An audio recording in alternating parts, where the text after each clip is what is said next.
Damos la bienvenida al doctor Eduardo Cervera, que como siempre es un honor contar con su presencia, con su amplia experiencia en la clínica, por supuesto, y agradecemos al Laboratorio Samgen por habernos apoyado para llevar a cabo nuestra sesión de este mes.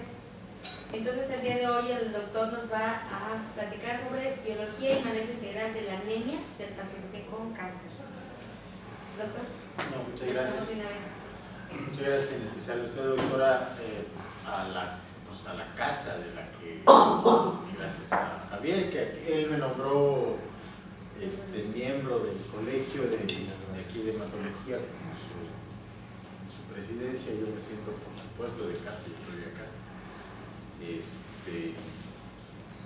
Y venir, pues, ¿qué les puedo decir? Pues me da la oportunidad de no solamente platicar con ustedes, disfrutar con ustedes, sino disfrutar mi tierra,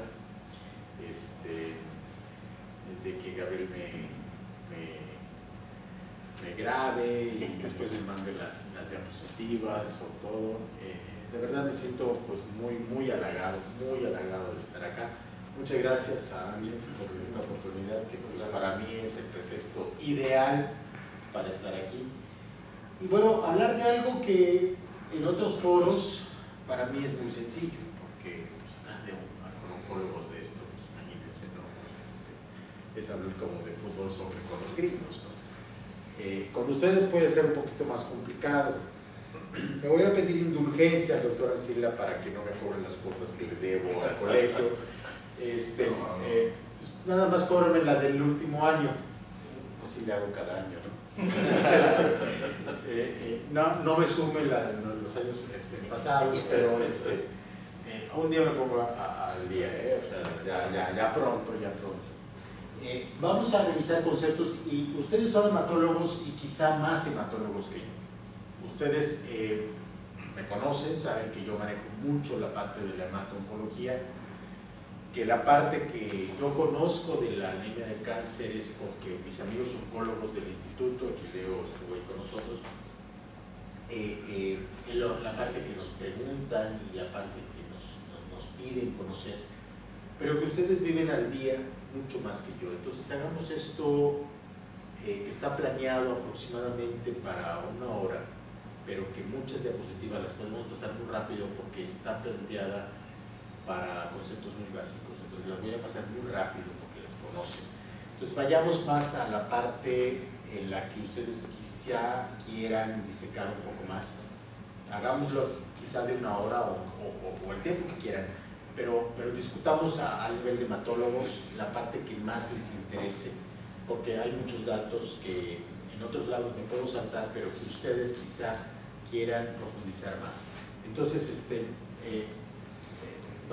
¿qué vamos a revisar? Esta parte de la anemia del cáncer, si esto es un problema real, si esto, siendo un problema real, impacta en el paciente, si esto se debe tratar, que todavía algunos oncólogos preguntan, oye, pero si el paciente se va a morir de cáncer, o si el paciente lo estoy tratando con quimioterapia, con radial, pues qué caramba hacer los 8 de hemoglobina, los 9 de hemoglobina, ¿no? Si se debe tratar, cómo, cuándo, cuánto y qué hay en cuanto a esto. Y a lo largo de 17 años de ejercer en conjunto con oncólogos me he dado cuenta que si hay un problema que no les interesa, aquí Leo, pues tú lo has visto, el anemia. Entonces 8, 9 gramos de hemoglobina para ellos no es importante, porque lo que quieren es tratar la bola, es tratar el tumor y saber qué está pasando con esto. Entonces revisemos qué está pasando con esto, porque creo que a la larga los únicos que podemos encender el semáforo y decir, tu paciente se puede morir de cáncer y eso yo no lo voy a cambiar, pero se puede tener una calidad de vida mejor, o al revés, tu paciente se puede curar de cáncer, pero durante estos meses que va a recibir tratamiento puede tener una mejor calidad de vida. Entonces vamos a revisar estos conceptos. La siguiente, por favor. Este aspecto, esta parte de la hematología sí la conocen muy bien, sabemos cómo todo viene a partir de esto, y por cierto que recientemente estamos desarrollando una nueva hipótesis en el instituto en el que esto ya parece ser que no está vertical y vamos a empezar a trabajar y muy pronto ya mandamos un artículo del doctor Alfonso Lenes y yo, cómo es la transmisión horizontal. En cuanto a esto, muy pronto van a tener algunas, y bueno, a ustedes les puedo dar la primicia de cómo esto no parece ser tan vertical, es un asunto horizontal, como es esto cuando ya los progenitores no están tan diferenciados, más o menos a este nivel, todavía pueden existir vínculos hacia este lado, hacia estos lados, y cómo algunas células pueden efectivamente cambiar en diferentes aspectos, y los neurólogos, o bueno, los investigadores que están en neurología han descubierto cómo incluso algunas células mesenquimales pueden cambiar hacia proliferar axones.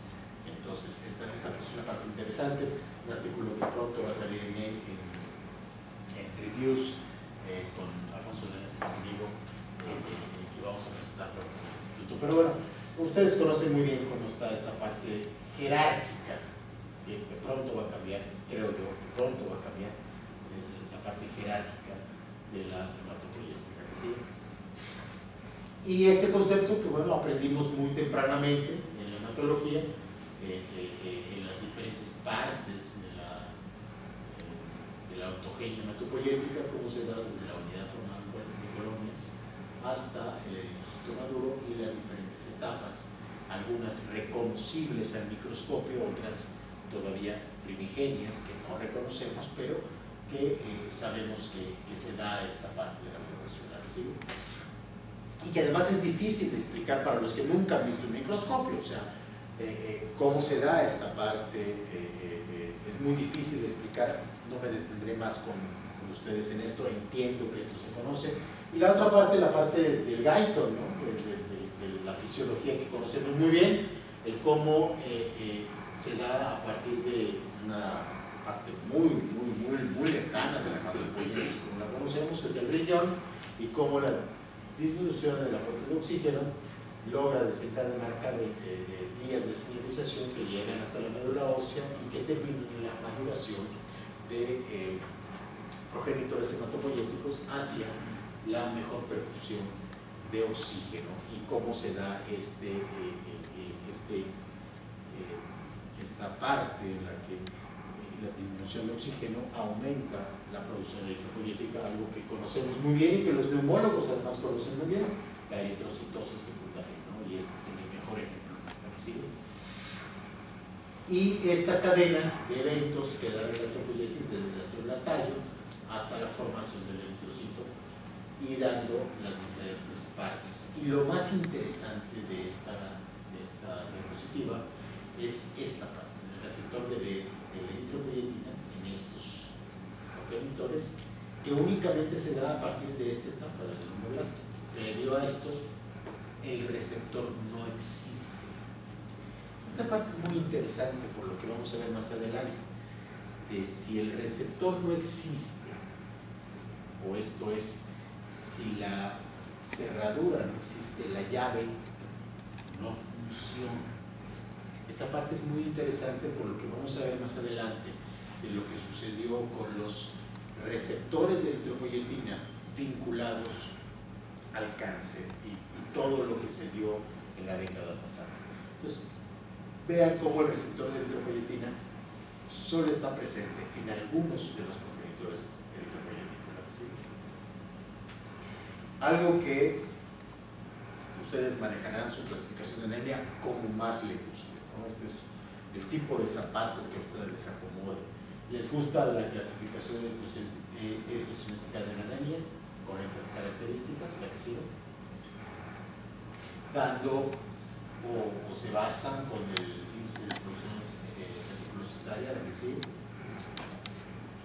Dependiendo de la clasificación que a ustedes les guste, la que más se acomode, van a ver justamente un problema que al hematólogo que está trabajando en una unidad clínica, en un hospital general de segundo, tercero, cuarto, pudiera ver esto.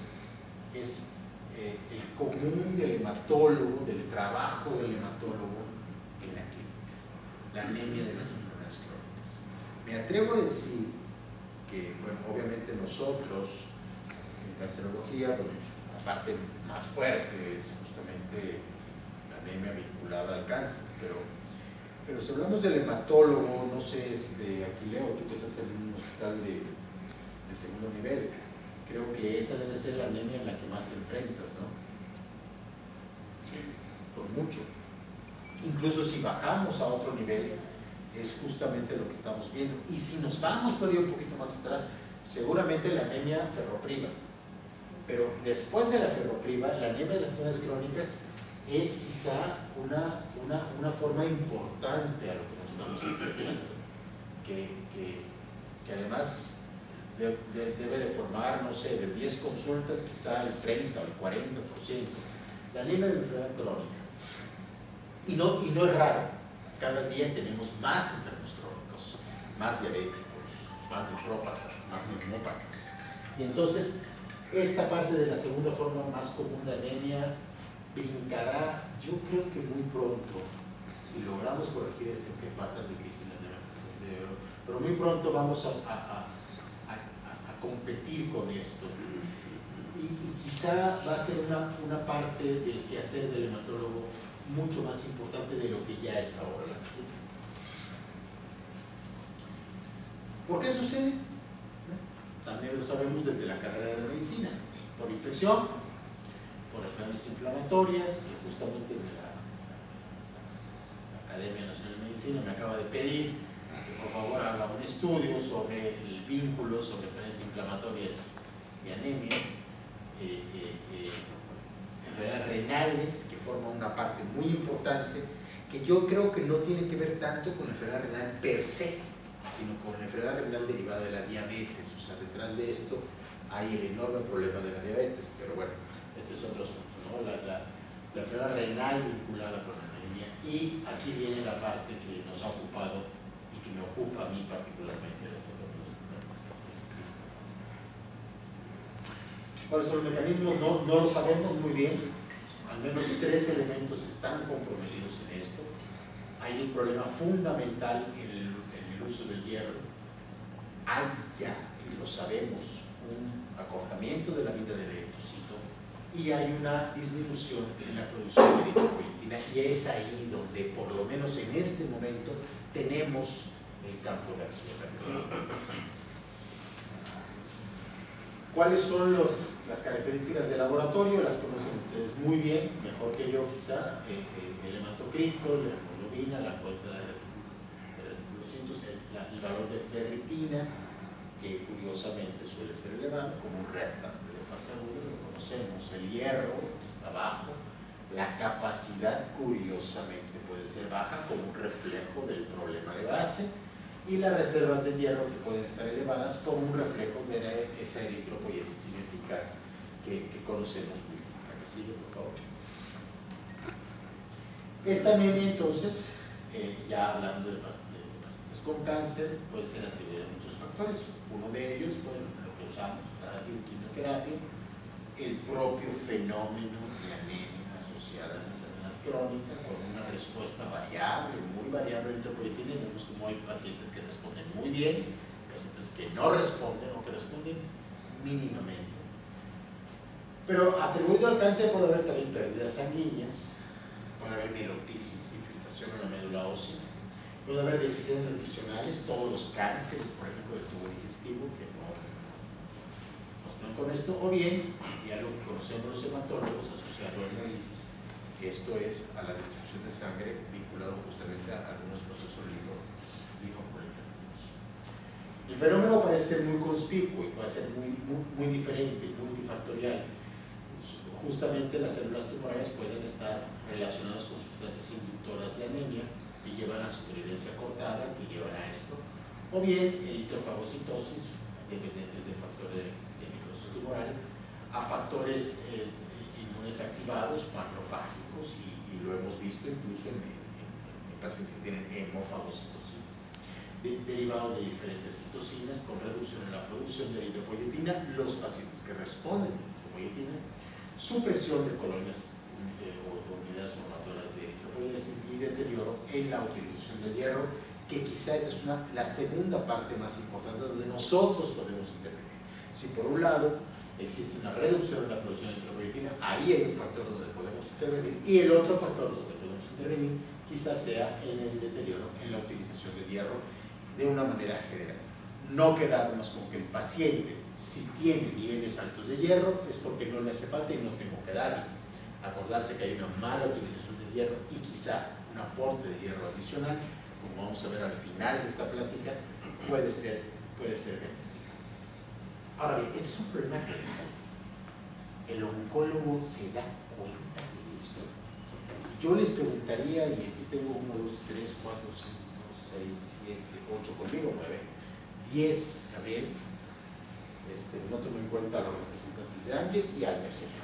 Entonces, de los 10 que estamos aquí, ¿cuántos oncólogos que ustedes conozcan le dan valor a la anemia? Yo con mis manos atrás. Usted, ¿tú conoces oncólogos que dicen la anemia para mí es importante?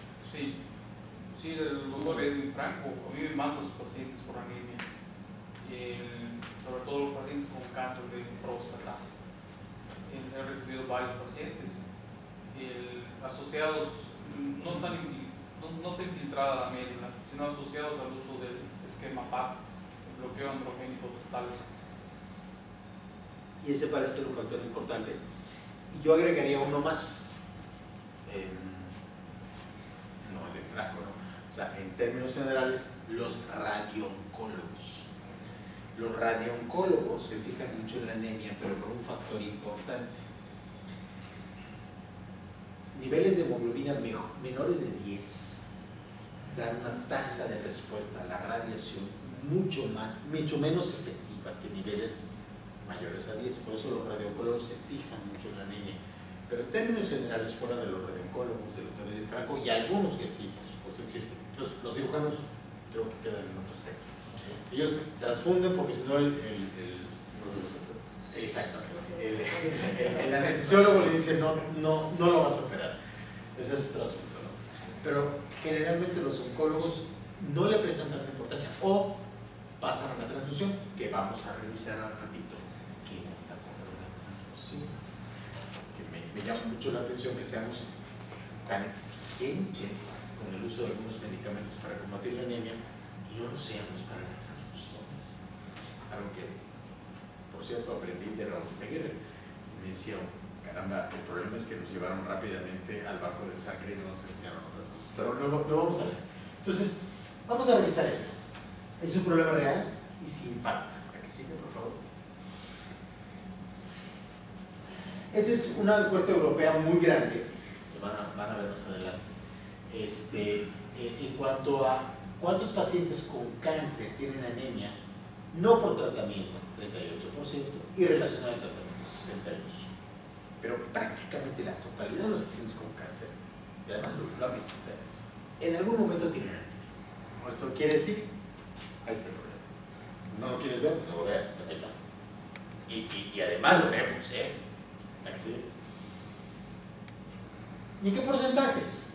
Aquí está, pulmón, son los tumores más frecuentes. Pulmón, mama, ovario, linfoma, colon, recto, cabeza. Y esos son los porcentajes de anemia en grado 1 y grado 3 y 4. ¿A que sí? Este fue un estudio pivote en Europa para diagnosticar qué estaba pasando.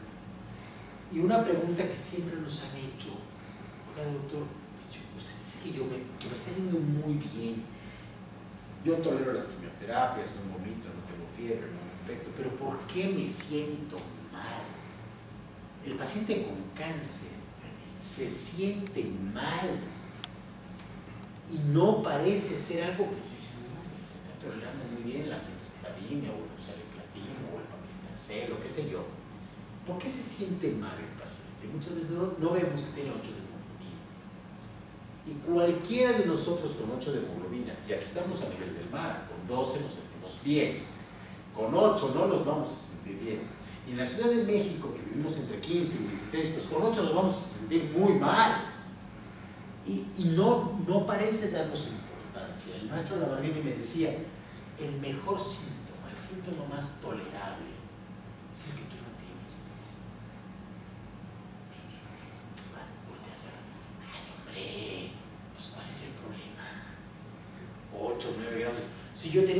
300,4. Pero el que tiene 8 sí lo siente. Entonces, en esta encuesta europea, de 15,000 pacientes, 68% con menos de 12. Un porcentaje importante. Y 39% de ellos con menos de 10. Esto es, más de un tercio tenían menos de 10 gramos de hemoglobina. ¿Cómo?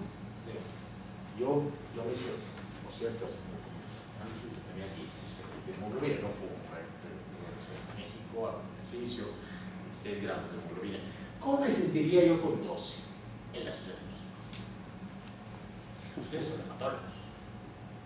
¿Cómo me sentiría con 10? No, yo creo que no me sentiría bien. Y eso que a veces me siento mareado. Sí, pero por otras cosas. No detalles. La altura.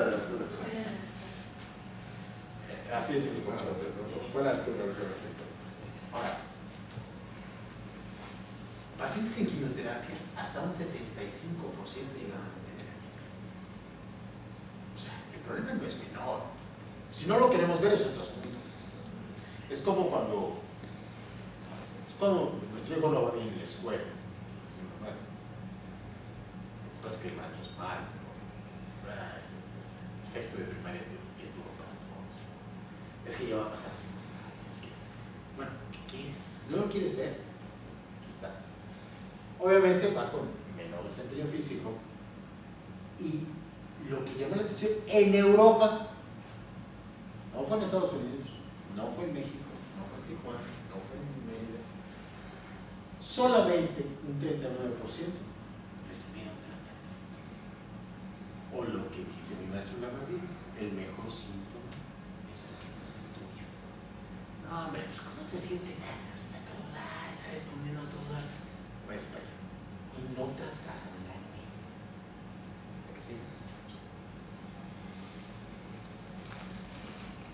Hemato-oncológicas, 21% tienen anemia, 53% llegó a ser del 70%. Tumores sólidos, hasta el 79%, 36% al diagnóstico, hasta el 65%. ¿Qué sigue? La misma encuesta europea, estos son matices, porque aunque son diferentes artículos, en realidad habla de la misma gran encuesta europea. Pacientes con mieloma y linfoma, vean, 80% de linfoma, casi el 90% con anemia.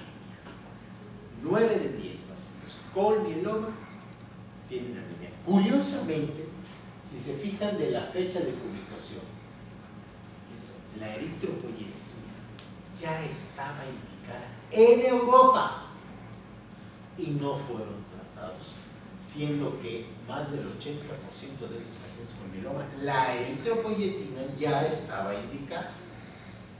Les valió, no, más bien no les valió, no iba a decir otra palabra.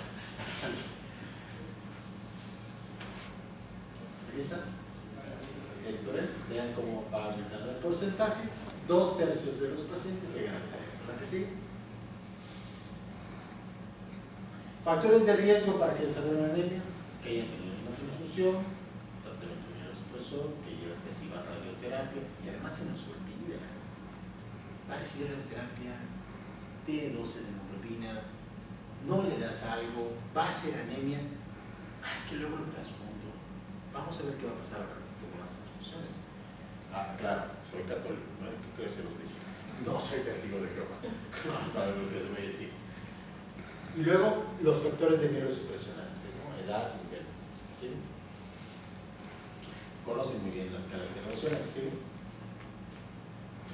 Todas las que me brinco es para neonatólogos, entonces ustedes, por favor, interrúmpanme y me dicen, no, lo que provoca la anemia, la que sigue.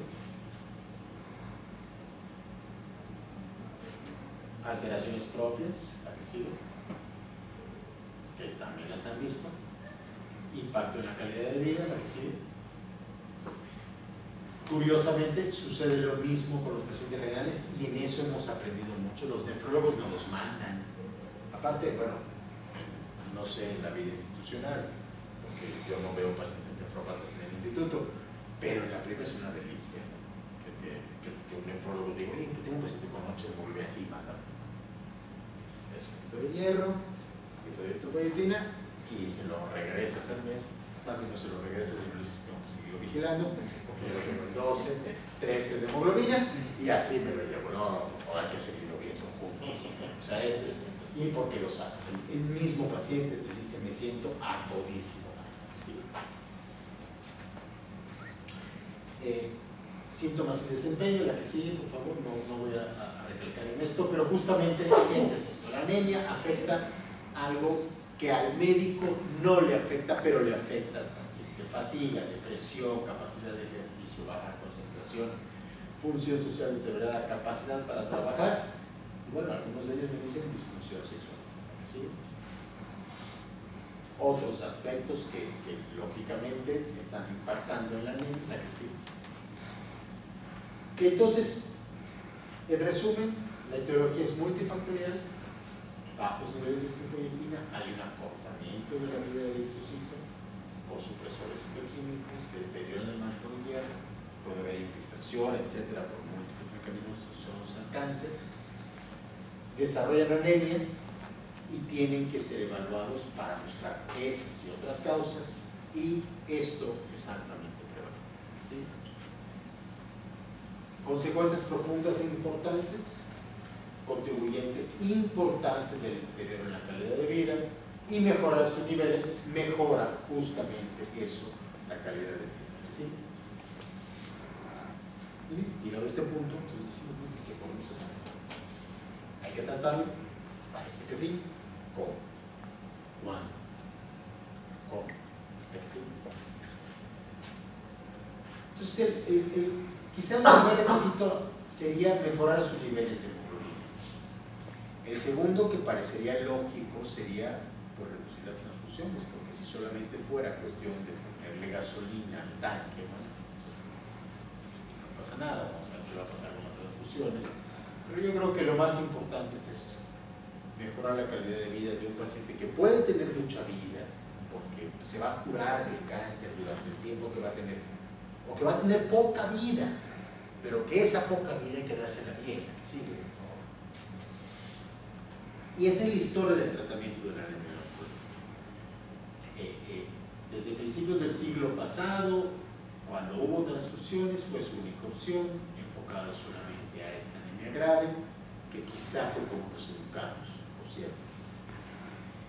Yo termino la carrera en 90s, y entonces empiezan a aparecer las eritropoyetinas, y nos decían, pues, es que para disminuir los riesgos de la transfusión. Entonces, está bien, pero cuesta mucho, ¿no? Pero algunos decían, mira, ¿y por qué no evitas que haya anemia? Ya un poquito más adelantado decíamos, y empezamos a estructurar el concepto mejorar calidad de vida e irnos a anemias leves y moderadas. Esto es, no al paciente ya con tanta anemia. ¿Cuál es justamente la incorporación a principios de este siglo? La del hierro, que creo que es una parte sustantiva del manejo de la anemia asociada al cáncer. Y fundamentalmente a partir del año pasado, ya no solamente la incorporación de hierro, sino la mejoría en la calidad de vida, que creo que es un alfil en este ajedrez que tenemos que poner hacia adelante de la calidad de vida, el apego al tratamiento y el estudio integral del paciente. Es decir, no solamente tiene anemia porque tiene cáncer, sino porque puede tener muchos factores vinculados con esto, la que sigue, por favor. Y esta es justamente la evolución que pasa y los avatares, los hitos que suceden durante este tiempo, la que sigue. El otro problema es esto: parece ser que los pacientes con anemia en cáncer tienen una supervivencia reducida. Y alguien diría, claro, tienen anemia porque tienen un cáncer más avanzado y por lo tanto viven menos tiempo. Sí, pero también son pacientes que responden menos al tratamiento y que por lo tanto también pueden estar respondiendo menos. Y que quizá una intervención terapéutica efectiva nuestra pueda condicionar una mejor respuesta terapéutica, lo que sigue. Y entonces, justamente, tenemos que romper, si quieres, por toda la gráfica. perdonen, pero no me dio tiempo de cambiar esto que está, pero cambiar este círculo vicioso y romperlo y cambiar alguna estructura citoquímica hacia un círculo virtuoso, la que sigue, por favor. Pero lo que sí se ha visto es que justamente corregir los niveles de hemoglobina lleva también a un incremento en la capacidad de respuesta, no solamente en la calidad de vida, no solamente en el desempeño físico del paciente, sino que parece que tiene una mejor respuesta a la terapia. La que sigue, por favor.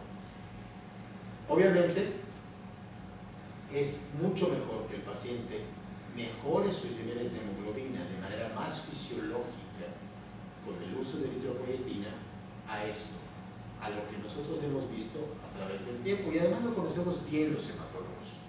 Lo que, por ejemplo, hacemos al revés, con el paciente pocoso, ¿no?, que llega con 18, 19, 20 de hemoglobina, le sacamos, baja, y a las 2 semanas otra vez le sacamos y baja.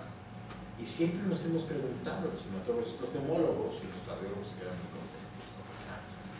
Pero nosotros siempre decimos, oye, pero ese boquete que les hacemos, ¿cómo se tiene? Al revés, háganlo ahora. Ese boquete que le estamos poniendo, ¿dónde se mete? Y es justamente esas transfusiones que hacemos con el paciente crónico que estamos haciendo esto. Y algo que siempre nos han preguntado incluso los cardiólogos, oye, ¿y esa viscosidad que metes? ¿No impacta? ¿No impacta en nada? Aunque sabemos ya muy bien, los datos son muy maduros en colon y recto, que a mayor transfusión es menor supervivencia. Y entonces, esto qué tan fisiológico es, y no por qué permitir que la fisiología aumente la hemoglobina de una manera mucho más rápida, ¿sí? Entonces, ¿cuáles son los beneficios de los agentes eritropoyéticos, estimulantes de eritropoyesis en pacientes que reciben quimioterapia o pacientes de SUB de cáncer, ¿no? Corrección de niveles de hemoglobina, reducción de elementos nutricionales, mejoría de calidad de vida, es más conveniente. Y una parte que a los que manejan los dineros dicen, oye, pues aquí no tengo que pagar tanto. No lo sé en México, en Mérida, pero en México una transfusión, una bolsa de sangre en un hospital privado, pues cuesta de 6,000 pesos. Si pides 2, no cuesta 32,000, cuesta como 20, 22, porque ya no te hacen otros cargos, pero sigue siendo 20,000 pesos.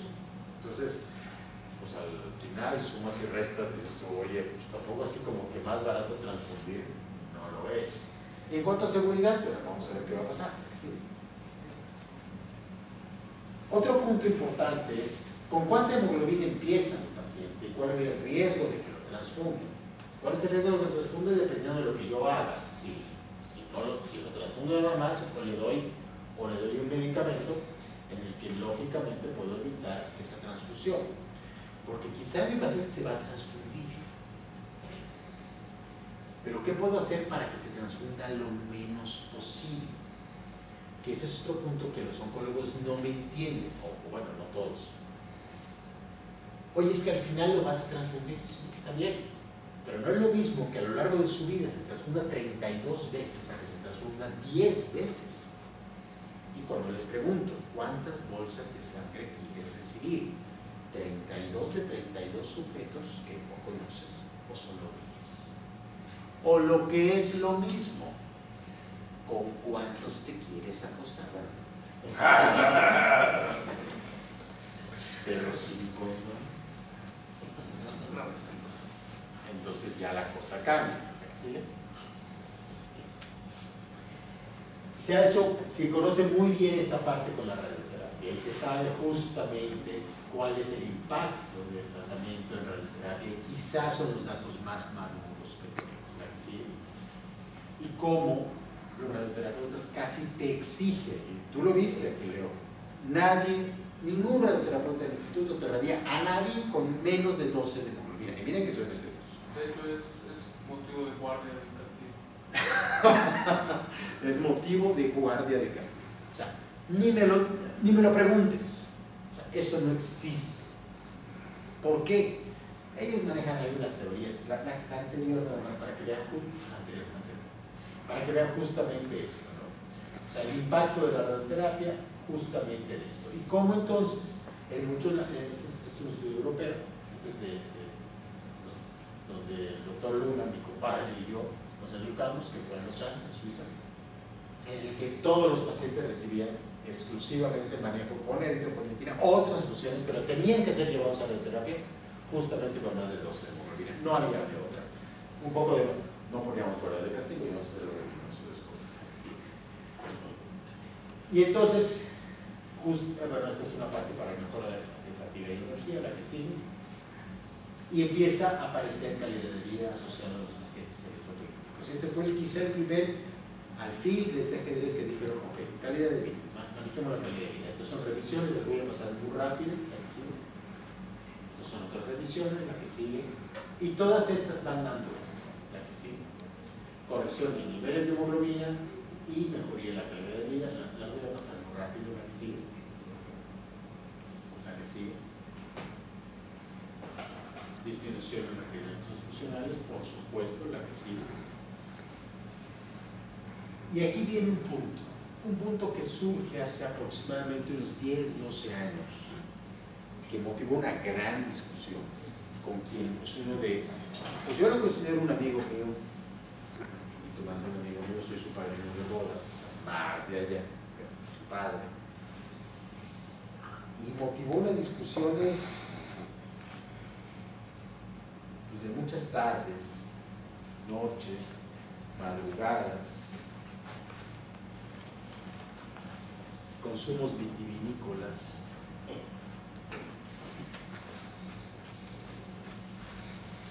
el Alfonso Baños. Cuando él me dice, sí es verdad, pero tú usas indiscriminadamente eritropoyetina, pero la eritropoyetina causa incremento en el crecimiento del cáncer. Y empieza esta gran confrontación, más o menos como eso de los 2002, 2003, entre. Y entonces la pregunta es, ¿y es seguro? ¿Qué pasa 10 años después? Y miren que lo puedo traer aquí para que reconozcan lo que les voy a decir. Así. Ok, las eritropoyetinas han demostrado que corregían la anemia inducida por quimioterapia, que disminuían las transfusiones y que aumentaban. ¿Sí? Todo parecía ser bueno y bondadoso, la que sigue. Pulmón, la que sigue. Otro éxito de la medicina. Pero empezaban a existir esto. Cuestionaban la seguridad y un aumento en la progresión de la enfermedad asociada a eritropoyetinas. Y de repente alguien dijo que porque algunos tumores expresaban receptores homólogos al receptor de eritropoyetina. Los hematólogos no estamos exentos de esto.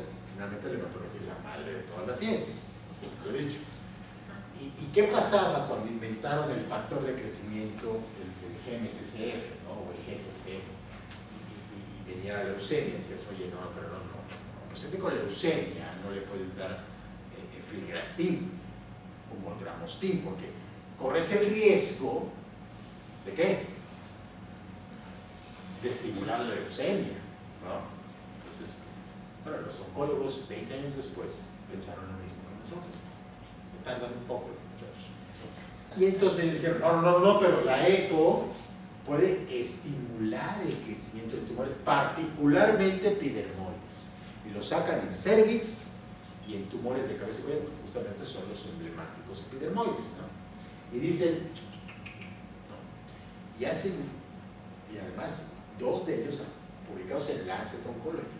Lancet, porque no existía Lancet Oncology, y después Lancet Oncology, cuando ya existía Lancet. Dice, cuidado, el uso de EPO disminuye la supervivencia libre de esto es, la EPO disminuye, o sea, estimula el crecimiento tumor. Vamos a ver qué hay de eso. Vamos a revisarlo. Sí. La primera pregunta que uno se haría es, oye, después de 16,000, bueno, me faltó un 0. 160, no, me faltaron 12. 16 millones de pacientes tratados con eritropoyetina. Olvídense de cáncer. ¿Cuántos pacientes tratados con eritropoyetina nefrópatas conocen ustedes? ¿Cuántos? ¿Cuántos? Multipliquen. Algunos de ellos no tendrán un cancercito, no importa. Y algunos de ellos sí, o sea, si verdaderamente la EPO se relaciona con crecimiento tumoral, ya hubiéramos matado nefrópatas diabéticos como plaga. Es más, la mejor manera de acabar con la diabetes en el mundo pues es darles EPO. No, pero bueno, ok, hagan esta analogía. Si de verdad se cuestiona la seguridad de la eritropoyetina, ¿cómo la hemos usado con los nefrópatas diabéticos? ¿Cómo la hemos usado? Pero a pasto. Bueno, la mayor parte de mis amigos nefrólogos no me consultan a mí para usar eritropoyetina. No sé si ustedes. Pero los nefrólogos ni me preguntan, de cómo va ferranina y EPO. Y si verdaderamente estimula, no sé qué está pasando con los diabéticos, ¿por qué no se mueren de cáncer? Primer punto. 22 años de eritropoyetina en la clínica y no veo que se muera de cáncer. Primer punto, epidemiológico. La que sigue. Siguiente. El estudio BEST en cáncer de mama, que fue el que disparó las alertas, fue para profilaxis de la anemia.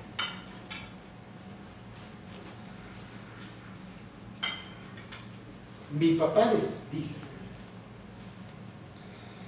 que para no embarazarse, la mejor receta es no hacer el amor. Lo dice con otras palabras. La mejor forma de la profilaxis de la anemia es que no dé, lo quiero poner en otros contextos, pero dar eritropoyetina como único agente profiláctico, algo que es multifactorial, ya de suyo se antoja. Pero bueno, el ENHANCE, que fue de Genke, en suizo, cáncer de cabeza y cuello en pacientes que habían recibido solo radioterapia, en ambos nunca ha existido esa indicación. Por lo tanto, fue como meter el pie de la Cenicienta en el zapato de Wilmer.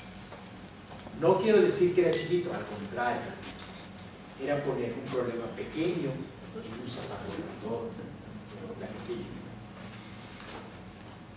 Pero ¿qué hay de esto? Porque esto de verdad que motivó en Europa, más que en América, más que en Estados Unidos, motivó verdaderas preocupaciones. Al grado que decíamos, bueno, ¿qué estamos estimulando? Y se hicieron los estudios en los que existe expresión del receptor, la que sigue. Se revisaron justamente qué estaba pasando en la que sigue, la expresión del receptor en tejido tumoral. Porque yo digo, si existe la expresión, bueno, la que sigue. La que sigue. Son todos los artículos que validaron esto y no tienen mucho tiempo, 2010, la que sigue. No hay expresión del receptor EPO en ninguna célula tumoral. El receptor funcional de la eritropoyetina no es detectable en células renales, neuronales, cardíacas, etc. ¿Por qué? Por lo que les mostré hace un rato, que la ontogenia eritropoyética, el receptor de la eritropoyetina, ¿dónde se manifiesta? Al final. Es un receptor que yo no sé por qué, Diosito nos los puso al final, pero yo creo que él sabía por qué. Luego pregúntenle. Pero no hay receptores, no los hay. Como dijo el otro día, cuando le dije, pero no es que no los hay, no los hay. Claro, no los hay. No los hay. O sea, No los hay. ¿Sí? No se detecta expresión de receptor en la membrana de tumores humanos. No los hay. O sea, ya, oncólogos, por favor. Bueno, ahora lo dije, ¿no? En el Congreso de Onco. Pero es que, o sea, no los hay. O sea, ¿qué quieres que yo te diga? O sea, buscamos en la línea y no hay receptores. O sea, ¿qué te puedo decir? ¿Qué pasa cuando, y nosotros conocemos de receptores y nosotros los hematólogos conocemos de citocinas? ¿Qué pasa cuando el receptor de citocina no está presente y nosotros estamos inyecte e inyecte Neupogen, Filgrastim? ¿Qué pasa? No pasa nada. ¿Qué pasa en una anemia plástica cuando estamos inyectando? Ahora me encontré a un buen amigo, por cierto, quiero mucho, poniendo Neupogen 3 veces al día, cada 8 horas, para estimular más, pero si no hay que estimular, ahora sí que lo que Salamanca no das, lo que Natura no da, Salamanca no presta, o sea, no hay de dónde, no hay. Entonces no me digas que la eritropoyetina te va a aumentar el crecimiento de los tumores si no hay un receptor. Esta es una proteína que trabaja con un receptor, y si no hay receptor, ¿qué creen que pasa con la proteína? Se orina. Eso decía mi maestro Arcila, por cierto. Con una proteína, ¿no? La que sigue, por favor. Entonces no los hay. Entonces no hay señal de tendencia en tumores. La que sigue. Entonces, 185 tumores humanos. En ninguno expresión de por receptor. En ninguno hubo coexpresión y activación. No hay receptor, pero no estaremos activando ninguna vía. No, ninguna se activó. No, ninguna. O sea, ninguna. O sea, no lo hubo. Y entonces, la pregunta la que sigue, por favor. ¿Por qué en algunos estudios publicados en Lancet Oncology, en un subgrupo de pacientes, una supervivencia menor? ¿Qué pasó ahí? O sea, científicamente hablando, que ya me dijiste que no hay receptor, pero entonces, ¿por qué vivieron menos? Vamos a ver por qué vivieron menos. El producto tiene que ver con un poco más de estadística, un poco más de metodología científica. Un poco porque estábamos viviendo cosas diferentes. Las medidas eran personas, los pronósticos no eran los mismos, y los significados estadísticos también hablaban de cosas diferentes. Sí. La primera fue progresión de enfermedad, y así se puso como eso, pero no se tomaba en cuenta que la causa de muerte era muy ambigua, incluyendo trombosis. Vamos a regresar al punto trombosis, la que sigue. Y aparte es muy importante el punto trombosis. ¿Por qué? Porque es una restricción de uso. Bueno, entonces vamos a hacer un punto aquí. Decíamos un riesgo-beneficio favorable. Hay un aumento de mortalidad, sí, cuando existe más de 12 gramos. Ahorita vamos a ver por qué. No hay evidencia de progresión. Una explicación es asociada a la trombosis. Ahora vamos a ver por qué. La que sigue. La que sigue.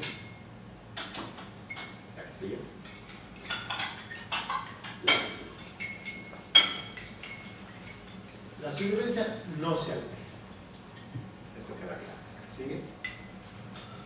Sin embargo, empieza a haber una diferencia cuando empezamos a certificar a pacientes que reciben versus no reciben por diferentes razones. ¿Sí? Este es un estudio en el que no se incluyen pacientes con tumores mieloides que reciben quimioterapia, cuya hemoglobina, y vean el nivel de hemoglobina, la que sigue, y en la que la supervivencia no se altera. ¿La que sigue? Tampoco la progresión de enfermedad, la progresión progresa, la que sigue. Sin embargo, empezamos a encontrar justamente datos que hablan mucho de trombosis. Y este es un punto muy importante que también nos pega a nosotros los hematólogos. Una pregunta que yo le hago mucho a los residentes en el instituto de cualquier área, no casi a los hematólogos, pero sobre todo oncólogos médicos y cirujanos, ¿de qué se muere un paciente con cáncer? Me dicen de cáncer, ¿no? De hecho, Rafa Fonseca y Gaby Césarman acaban de publicar un artículo muy interesante. Si elimináramos la trombosis como causa de muerte, el ser humano, ¿qué dice? Es una analogía. Si en los 50 hubiéramos eliminado el paludismo, el ser humano hubiera vivido en promedio 5 años más. Por todos los que morían de paludismo en los 50, 1950. ¿Ok? Si no hubiera 5 años más en la... Ahora, piensen en esto. Si elimináramos a la trombosis como causa de muerte, si elimináramos a la trombosis como causa de muerte, ¿cuánto tiempo más viviría el ser humano?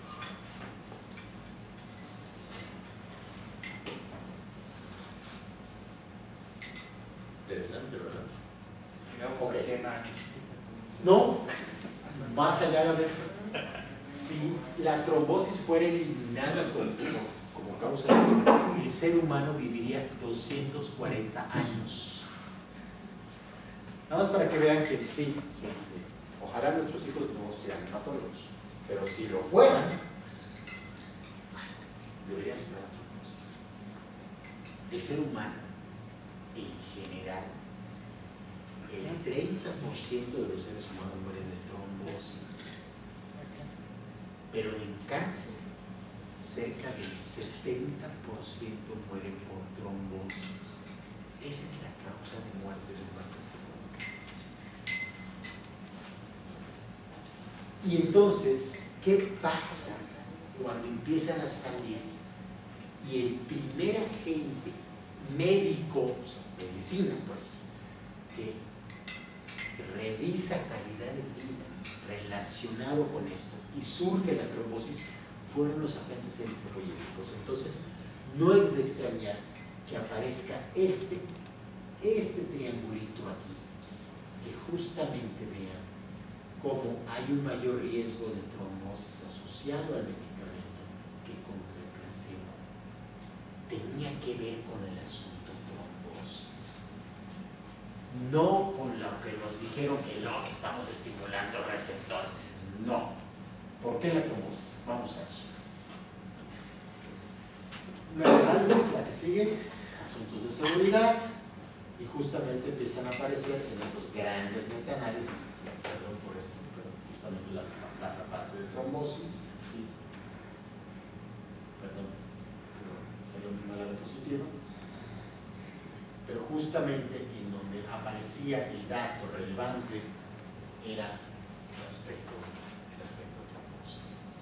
Y era la parte en la que por eso el hematólogo se vuelve importante. No solamente por la indicación, sino también por el cuidado. Yo no sé cuántos oncólogos conocen ustedes, pero el oncólogo podrá indicar esto, pero lo sabrá vigilar en el aspecto trombótico, sabe manejar la profilaxis. Eso los de ustedes, ¿sí?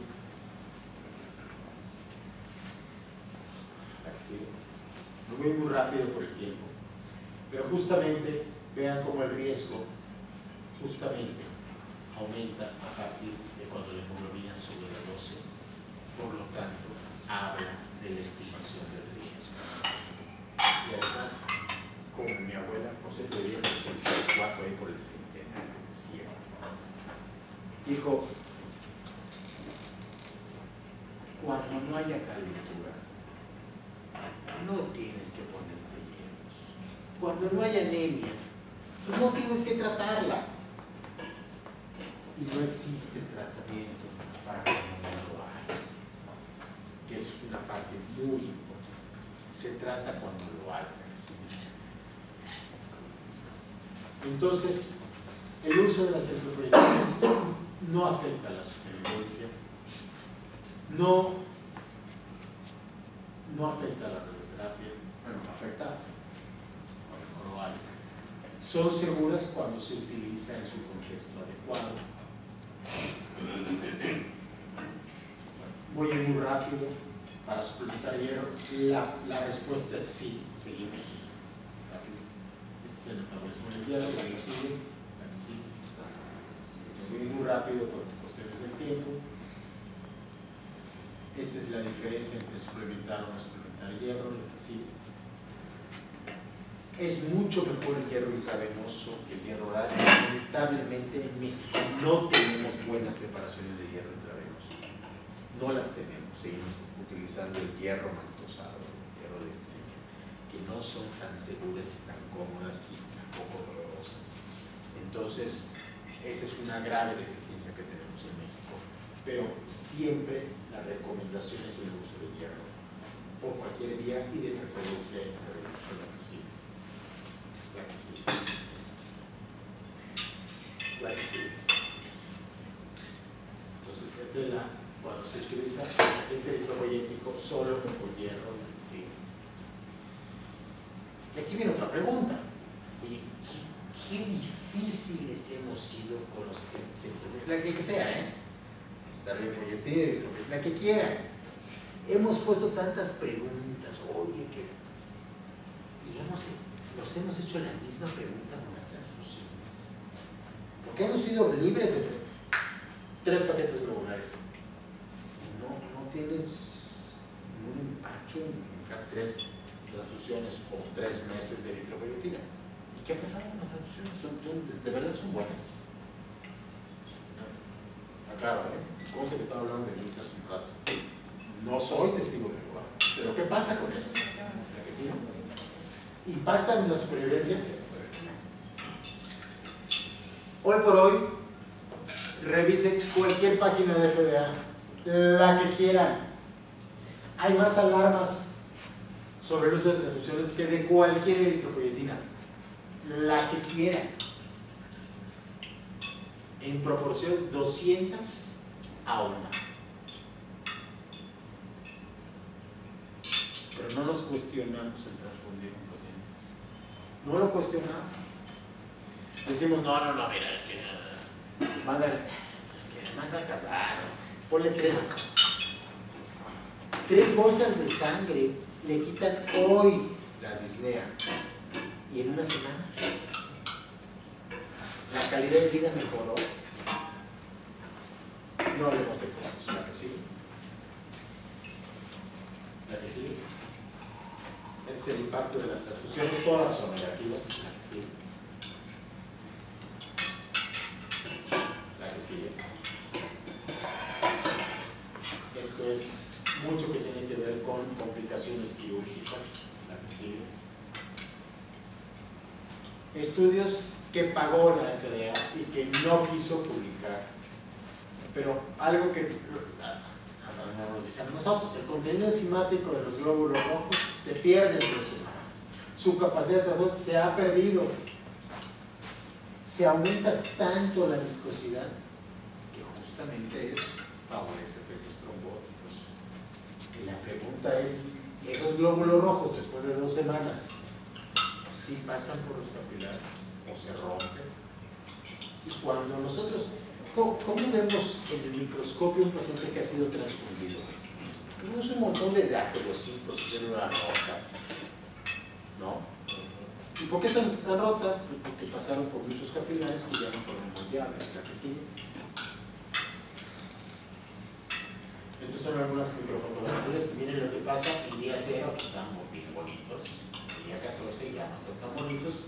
Y esto es lo que transfundimos 42 días después. ¿La que sigue?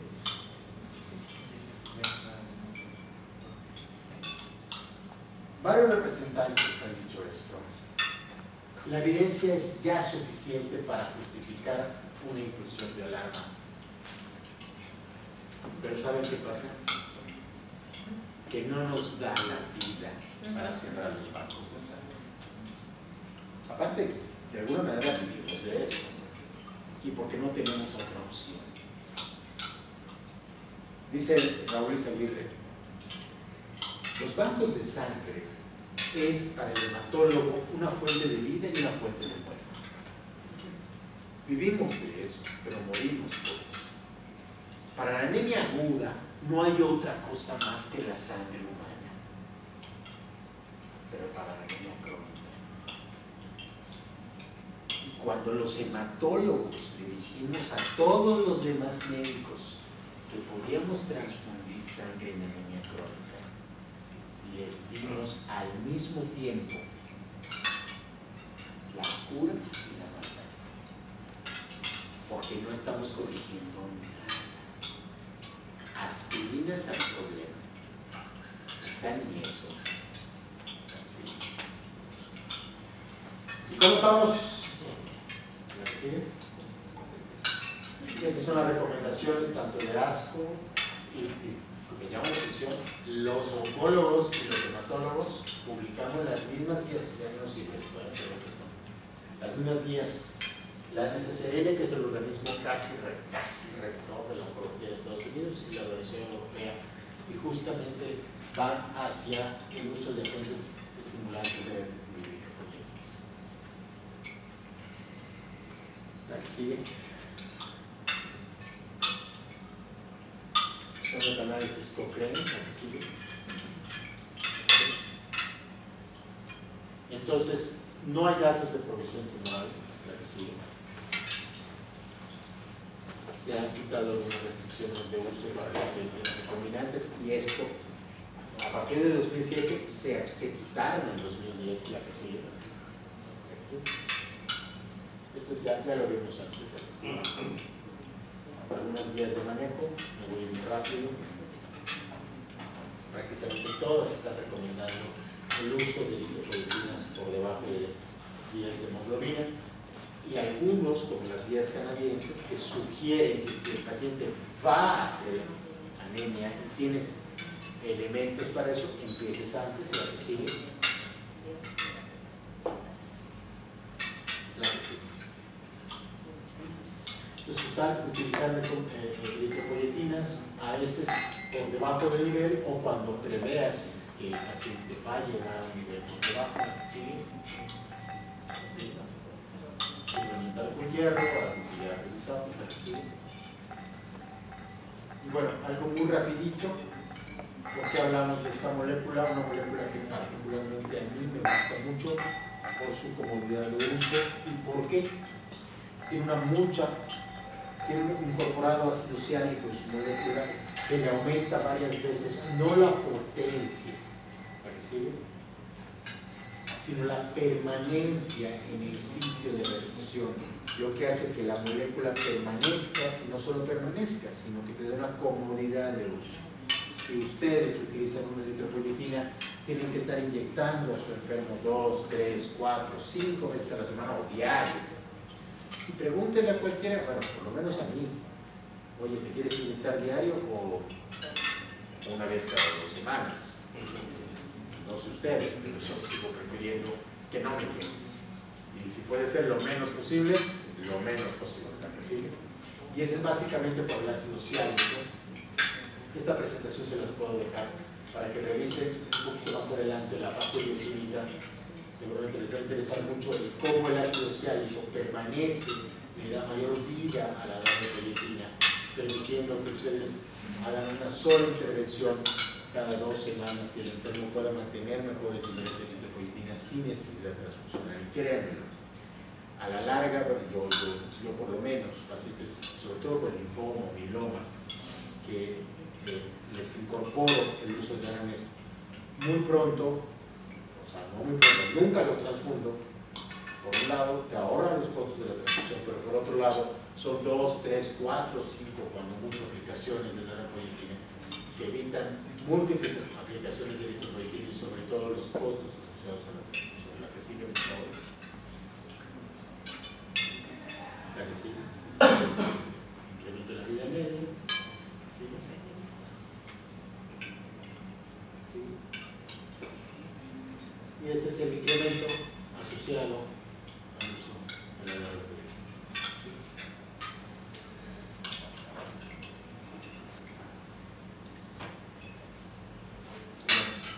quisiera, yo tengo hambre, si quisieran compartir conmigo alguna duda o algún comentario, que me digan qué piensan de todo esto y discutirlo, porque particularmente para mí es muy importante el que revisemos esto.